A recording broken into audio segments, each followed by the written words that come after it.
নেতাকর্মীদের উচ্ছ্বাস আর শুভেচ্ছায় সিক্ত হয়ে বিমানবন্দরে পৌঁছান বিএনপি চেয়ারপারসন খালেদা জিয়া। বাংলাদেশ সময় দুপুর 2টার পর তাকে বহনকারী বিমান হিথ্রো বিমান এয়ারপোর্টে পৌঁছাবে। সেখানে তাকে স্বাগত জানাবেন ছেলে তারেক রহমান সহ পরিবারের অন্য সদস্যরা। উন্নত চিকিৎসা শেষে আবারও দেশ এবং দলের হাল ধরবেন খালেদা জিয়া, এমনটাই প্রত্যাশা বিএনপি কর্মী সমর্থকদের। খালেদা জিয়ার গাড়ি বহরে ছিলেন সহকর্মী আরেফিন শাকিল। এই যাত্রা স্বস্তির, নতুন স্বপ্নের হাতছানি।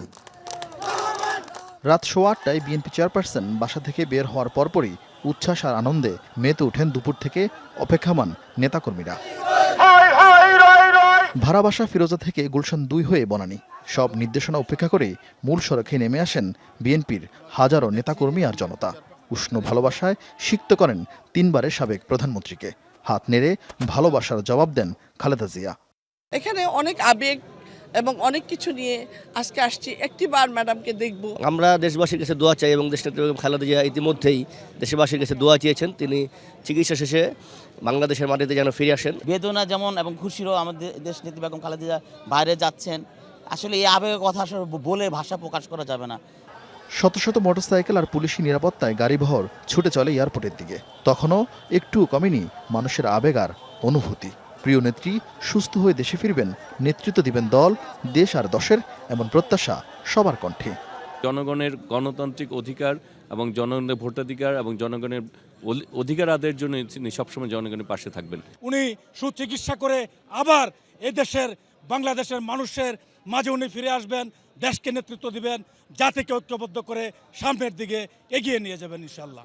একমাত্র নেত্রী যিনি কখনোই পরাজিত হননি এবং বাংলাদেশের মানুষ যাকে কখনোই পরাজিত হতে দেখেননি এবং হতে দিতে চানও না। ইতিহাসের নানা ঘটনা প্রবাহের কারণে উচ্ছ্বাস আর আবেগের মাঝেও উকি দেয় ভয় শঙ্কা। তবে নেতাকর্মীরাও প্রস্তুত জিয়া পরিবার ঘিরে সব ষড়যন্ত্র রুখে দেয়ার। অন্যান্য বারের মতো আগামীতে যে কোনো ষড়যন্ত্র চক্রান্ত মোকাবেলা করার জন্য যুবদল সর্বদা প্রস্তুত আছে। যুবদল জিয়া পরিবারের ভ্যানগার্ড হিসেবেই রাজপথে ছিল থাকবে। আমরা ঐক্যবদ্ধ, সুসংগত, আমরা ঢাকা শহরের সমস্ত জনগণকে নিয়ে, সমস্ত বাংলাদেশের জনগণকে নিয়ে আমরা এটা প্রতিরোধ করবো ইনশাল্লাহ। রাত 10টায় ফ্লাইটের সূচি থাকলেও নেতাকর্মীদের ভিড় ঠেলে খালেদা জিয়ার গাড়িবহর এয়ারপোর্টেই পৌঁছায় প্রায় 1 ঘন্টা পর। তীব্র যানজটে ভোগান্তিতে পড়েন নগরবাসী।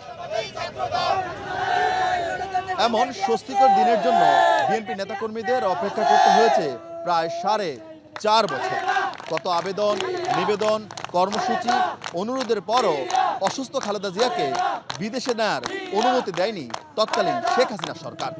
নতুন রাজনৈতিক পরিবেশে তাই নেতাকর্মীরা চান খালেদা জিয়া দেশে ফিরে আবারও বিএনপি নেতৃত্ব দেবেন। তবে খালেদা জিয়া বিএনপি রাজনীতিতে আগামী দিনে কতটা সক্রিয় হন তাই এখন দেখার বিষয়। আরেফিন শাকিল, যমুনা নিউজ, ঢাকা।